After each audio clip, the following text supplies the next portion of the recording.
नमस्कार CSK news में आप सभी दोस्तों का एक बार फिर से बहुत बहुत स्वागत है। दोस्तों आज हो गया है 2 सितंबर, जो फटाफट ब्रेकिंग न्यूज़ निकल के आ रही है कि करके जाने के दरअसल देश भर में संक्रमितों के आंकड़े के लाइव स्टेटस के बारे में आपको बताएंगे। और इस बीच बड़ी अपडेट एक बार फिर से चीन ने की है घुसपैठ की कोशिश। जी हाँ दोस्तों, आपको बताएंगे कल रात में चीन ने घुसपैठ की कोशिश की है। भारतीय जवानों को देख उल्टे पाँव फिर से भागे हैं। इस वक्त की बड़ी खबर तो वहीं लद्दाख में चीन को करारा जवाब देने के लिए बन रहा मास्टर प्लान। CDS रावत, गृह मंत्री, रक्षा मंत्री राजनाथ सिंह और से अजीत डोवाल की हुई हाई लेवल मीटिंग के बीच फाइटर जेटों ने भरी है उड़ान। लिपुलेख में सतर्कता बढ़ाई गई, इसके बारे में आपको बताएंगे। और इस बीच चीन से परेशान अमेरिका ने उठाया बड़ा कदम। भारत, ऑस्ट्रेलिया, जापान और अमेरिका का बनने जा रहा है एक नया संगठन जो चीन को रोकेगा, ये भी बताएंगे। और इस बीच LAC पर तनाव के बीच चीन के विदेश मंत्री का बड़ा बयान बोला, दोनों देश की सीमाएं निर्धारित नहीं, इसलिए समस्याएं बनी रहेंगी। यानी चीन स्पष्ट ये संकेत दे दिया है कि आने वाले टकराहट और बढ़ सकते हैं, कम नहीं होने वाले हैं। प्रवासी मजदूरों के मामले में महाराष्ट्र और दिल्ली सरकार को सुप्रीम कोर्ट की फटकार है। वही वीकेंड लॉकडाउन में योगी सरकार ने भी ढील दे दी है। ये सब कुछ जानेंगे एक एक करके विस्तार से, जहां पर पाकिस्तान में भ्रष्टाचार मामले में कोर्ट का बड़ा आदेश 10 सितंबर तक सरेंडर हो जाए नवाज शरीफ। जी हाँ, सब कुछ खबरें जानेंगे, जहां पर आपको बता दें कि श्रृंगल में पहली बार महिला IPS को बनाया गया CRPF का IG। जानेंगे PM मोदी के इस बड़े ऐलान के बारे में सब कुछ एक, लेकिन उससे पहले छोटा सा निवेदन, अगर आपने चैनल को अभी तक सब्सक्राइब नहीं किया तो प्लीज़ सब्सक्राइब की लाल बटन दबाकर चैनल को सब्सक्राइब करें। और अगर आप भी मानते हैं कि प्रधानमंत्री मोदी के नेतृत्व में ये देश चीन को मुंहतोड़ जवाब देगा तो इस वीडियो को लाइक करके अपना समर्थन दर्ज के। दरअसल पहली बड़ी अपडेट निकल के आ रही है, आपको बता दें देश भर में संक्रमितों का आंकड़ा 37,60,000 को पार कर गया। जी हाँ, दरअसल 37,60,000 करीब आंकड़े। पिछले 24 घंटे में 71,000 से ज़्यादा मामले सामने आए हैं। मृतकों की संख्या की बात करें तो 66,000 के आंकड़े पार कर गए हैं। तो वहीं वर्तमान में स्वस्थ होने वालों का आंकड़ा 28 लाख के आंकड़े पार कर गए। 28,95,000 कन्फर्म केसेस तो 7,96,000 करीब एक्टिव केसेस होती है देश भर में। कोविड-19 के आंकड़े हम चलते हैं अगली अपडेट। आपको बता दें कि चुमार में आज चीन ने की घुसपैठ की कोशिश। भारतीय जवानों को देख उल्टे पाँव भागे चीनी। आपको बता दें कि line of actual control LAC पर लगातार चीन घुसपैठ की कोशिश कर रहा है। एक बार फिर से कल रात अचानक ड्रैगन ने चुमार में घुसपैठ की कोशिश की थी। हालांकि भारतीय जवानों को देखकर चीन के सैनिक वहां से उल्टे पांव भाग गए हैं। चीनी सेना की लगभग 7 से 8 बख्तर बम गाड़ियाँ चेपुजी कैंप पे भारतीय क्षेत्र की ओर बढ़ रही थी। भारतीय सुरक्षा बलों ने भी घुसपैठ को रोकने के वाहनों को तैनात कर दिया। भारतीय जवान चीनी सैनिकों को किसी भी तरीके की घुसपैठ रोकने के लिए हाई अलर्ट पे खड़े हैं। तो ये एक बड़ी अपडेट निकल के आ रही है, यहाँ पर चीन को मुंहतोड़ जवाब देने का ऐलान भारत भी कर दिया है। हम चलते हैं अगली अपडेट। लद्दाख में चीन को करारा जवाब देने का बन रहा मास्टर प्लान। CDS रावत, गृह मंत्री राजनाथ सिंह और NSA अजीत डोवाल की हाई लेवल मीटिंग के बाद बड़ा ऐलान। वैसे लद्दाख में इस तरीके से स्थिति बनी हुई। इस बीच रक्षा मंत्री राजनाथ सिंह, विदेश मंत्री S जयशंकर, NSA अजीत डोवाल और chief of defence staff Bipin Rawat के बीच बैठक हुई है। इस बीच आपको बता दें कि चीन को मुंहतोड़ जवाब देने का पूरी तरीके से छूट मिल चुकी है। और इसी को लेकर एक फिर से नया ऐलान रक्षा मंत्री राजनाथ सिंह ने कर दिया। उन्होंने कहा है कि सीमा पर किसी भी तरीके से ढिलाई नहीं बरती जाएगी। चीन को लेकर किसी भी तरीके से सेनाएं पीछे नहीं हटने वाली हैं। इस बीच आपको बता दें अगली बड़ी खबर लेते हैं। इन सब के विवादों के बीच रक्षा मंत्रालय की बैठक के बाद LAC पर भारतीय जेट फाइटर बढ़ रहे हैं उड़ान। लिपुलेख में भी सतर्कता बढ़ा दी गई है। दरअसल पूर्वी लद्दाख में चीनी सैनिकों की वास्तविक नियंत्रण रेखा पार कर भारत की जमीन पर घुसने की नापाक कोशिशें और मानसरोवर क्षेत्र में मिसाइल बेस बनाने की सूचना के बाद लिपुलेख में भी सतर्कता बढ़ा दी गई। मंगलवार को भारतीय जेट फाइटरों ने सीमा पर उड़ान भरी। सुरक्षा बलों के अधिकारियों ने भी अग्रिम चौकियों को जाकर सुरक्षा व्यवस्थाओं का जायजा लिया है। चीन अपनी हरकतों से बाज नहीं आ रहा है।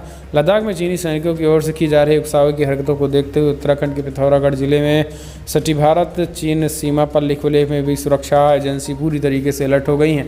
लिपुलेख में सेना और भारत तिब्बत सीमा पुलिस के जवान चीन की हर नापाक कोशिशों का मुंहतोड़ जवाब देने के लिए सचेत बैठे हैं। ये बड़ी अपडेट निकल के आ रही है। हम चलते हैं अगली अपडेट। चीन से परेशान अमेरिका उठाने जा रहा है बड़ा कदम। भारत, ऑस्ट्रेलिया, जापान और अमेरिका चारों देश का बनने जा रहा है नाटो की तरह एक नया संगठन।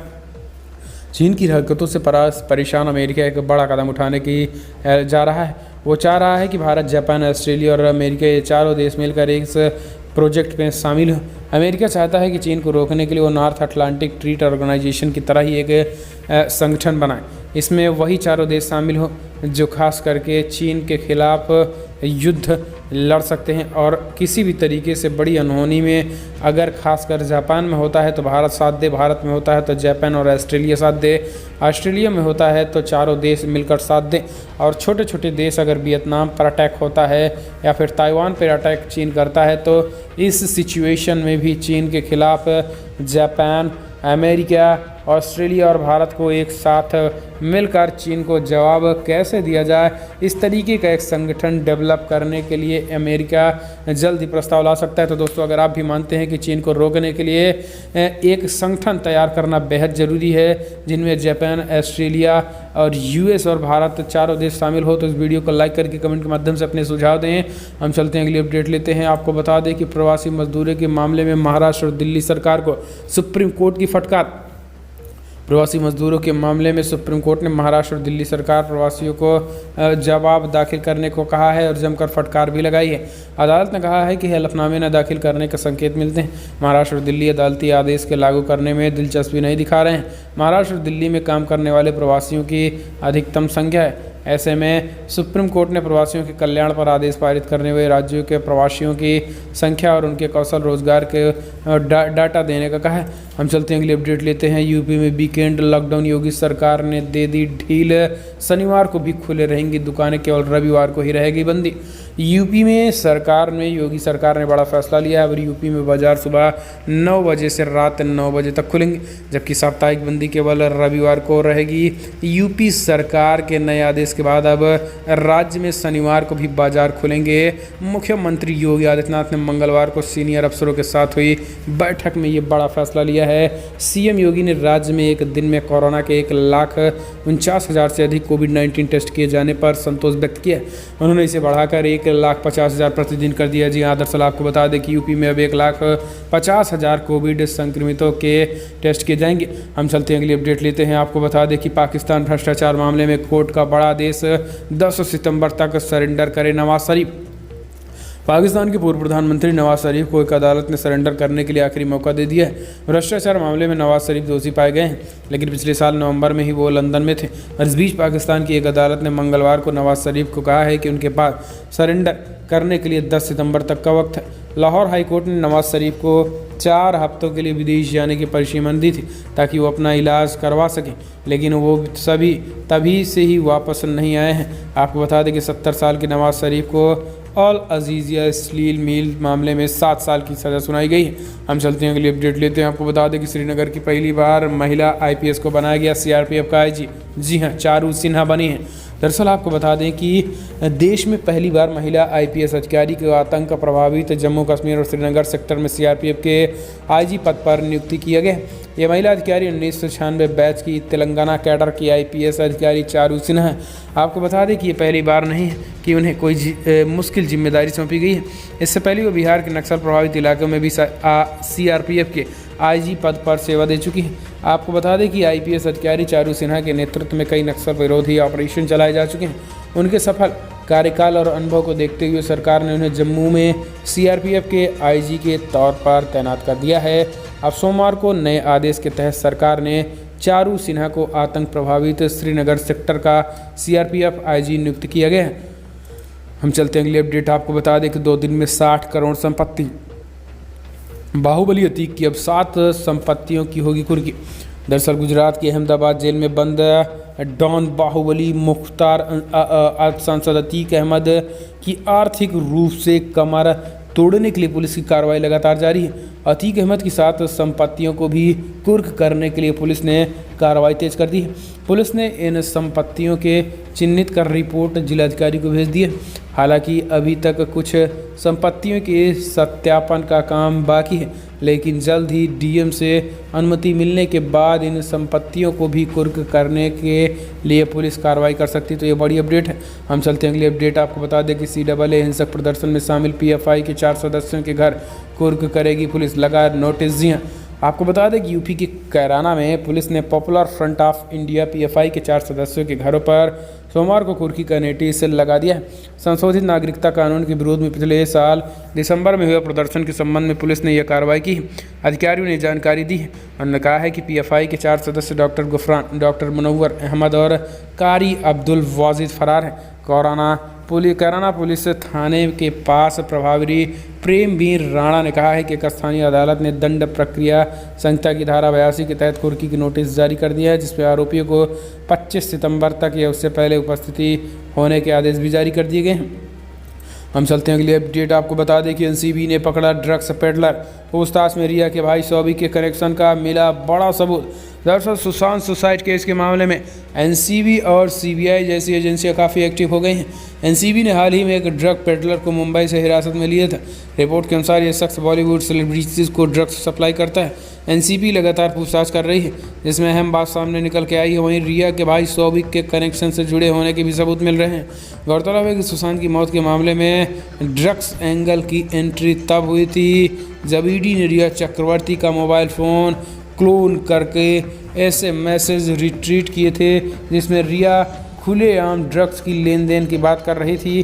सेट में रिया की एक कारोबारी करीबी जया साहा की किसी को चाय या कॉफ़ी में चोरी छुपे ड्रग्स देने की बात हो रही थी। इसके बाद यह बड़ा खुलासा हुआ है। हम चलते अगले अपडेट। सुरेश रैना के रिश्तेदारों पर हमले की होगी एसआईटी जांच। कैप्टन बोले बेटा दोषियों को होगी सजा, नहीं बख्शेंगे। दरअसल पूर्व क्रिएटर सुरेश रैना के रिश्तेदारों पर हुए हमले की जांच पर एसआईटी जांच करेगी। पंजाब के मुख्यमंत्री कैप्टन अमरिंदर सिंह ने आदेश के बाद डीजीपी ने विशेष जांच टीम का गठन कर दिया। ऐसा सुरेश रैना के ट्वीट के बाद किया गया है। डकैतों के इस हमले में रैना के फूफा अशोक कुमार की मौके पर ही मौत हो गई थी, जबकि उनके घायल बेटे ने सोमवार रात को दम तोड़ दिया है। इस हमले में 3 अन्य पारिवारिक सदस्य जख्मी हुए हैं, जिनमें अशोक कुमार की पत्नी आशा रानी की हालत इस समय नाजुक बनी हुई है। आपको बता दें कि डीजीपी दिनकर गुप्ता के अनुसार आरंभिक जांच में संकेत मिले हैं कि इससे पहले हमले के पीछे आपराधिक प्रवृत्ति के काबिले के सदस्यों का हाथ है। अक्सर पंजाब हिमाचल प्रदेश की सरहद के पास ऐसी वारदातें करते हैं। एसआईटी को इस मामले की जुड़े हर पक्ष को खंगालने को कहा गया है। इसके साथ ही ताबड़तोड़ एक्शन पंजाब सरकार ने ऐलान कर दिया है। हम चलते हैं अगली अपडेट लेते हैं। आपको बता दें कि स्वस्थ हुए देश के गृह मंत्री और हिंदू हृदय सम्राट गृह मंत्री अमित शाह शेयर की अपनी तस्वीरें। आपको बता दें कि कल केंद्रीय गृह मंत्री अमित शाह एम्स में छुट्टी मिलने के बाद उन्होंने अपनी एक तस्वीरें पोस्ट की हैं। दरअसल मोदी कैबिनेट की ये बैठक वीडियो कॉन्फ्रेंसिंग के जरिए हो रही थी। इस बैठक में पूर्व राष्ट्रपति प्रणब मुखर्जी को श्रद्धांजलि भी दी गई।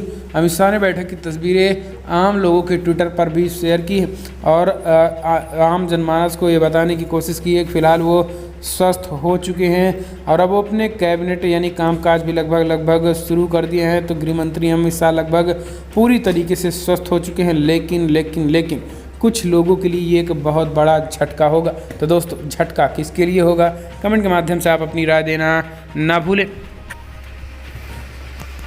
हम चलते हैं अगली अपडेट। आपको बता दें कि काशी के नाविकों को खेवनहार बने सोनू सूद घर घर पहुंचा रहे हैं राशन। जी हाँ, दरअसल लॉकडाउन के बाद बाढ़ की दोहरी मार झेल रहे काशी के नाविकों के लिए ट्वीट के जरिए मांगी गई मदद के 5 घंटे के भीतर ही फिल्म अभिनेता सोनू सूद ने नाविकों के घर पर राशन किट भिजवाना शुरू कर दिया। जी हाँ, आपको बता दें कि दरअसल यूपी के वाराणसी के रहने वाले तमाम नाविक इस समय 2 वक्त के खानों के लिए संघर्ष कर रहे हैं। इस ट्वीट के लिए उन्होंने सोनू सूद से मदद मांगी थी। इसके बाद सोनू सूद ने ट्वीट के रिप्लाई करते हुए लिखा है कि वाराणसी घाटों के 350 परिवारों का कोई भी सदस्य आज के बाद भूखा नहीं सोएगा। आज मदद पहुंच जाएगी। तो ये एक बड़ी अपडेट है। आपको बता दें कि मदद भी पहुंचनी शुरू हो गई है और आपको बता दें कि यहाँ पर सोनू सूद के आदमी वहाँ पर तत्काल 5 घंटे के अंदर उनको खाना खिलाने के लिए पहुँच गए और उन्होंने 1-2 दिन नहीं, जब तक ये बाढ़ की सिचुएशन रहेगी और लोगों को काम नहीं मिल जाता है, यूं ही लंगर चलाते रहेंगे। तो सोनू सूद के लिए 1 लाइक तो बनता ही। दोस्तों, हम चलते हैं अगली अपडेट लेते हैं। बिग ब्रेकिंग निकल के आ रही है। दिल्ली में फिर पुराने रंग में लौट रहा कोविड-19। 23 मामले कल सामने आए हैं। एक्टिव केसेस और कंटेनमेंट जोन में भारी इजाफा। राजधानी दिल्ली में एक बार फिर से कोरोना वायरस के मामले तेजी के साथ बढ़ने शुरू हो गए हैं। गृह मंत्री अमित शाह जब तक कोविड-19 को काबू किए तब तक काबू था। जैसे ही कजरी के हाथों में दिल्ली की कोविड-19 की कमान आई है, तुरंत ही दिल्ली में कोविड-19 के मामले तेजी के साथ बढ़ने भी लगे हैं। और यही कारण है कि अब दिल्ली में हालात ये हो चुके हैं कि जहाँ गृह मंत्री शाह के नेतृत्व में 24 घंटे में 600 तक मामले पहुंच गए थे। वहीं अब 2300 मामले 2500 के मामले आने शुरू हो गए हैं। तो अब आप समझ सकते हैं कि नेतृत्वकर्ता कैसा होना चाहिए। हम चलते हैं अगले अपडेट। विवादित ढांचा विध्वंस केस में सीबीआई कोर्ट में सुनवाई पूरी, 2 जज सितंबर से लिख रहे हैं फैसला।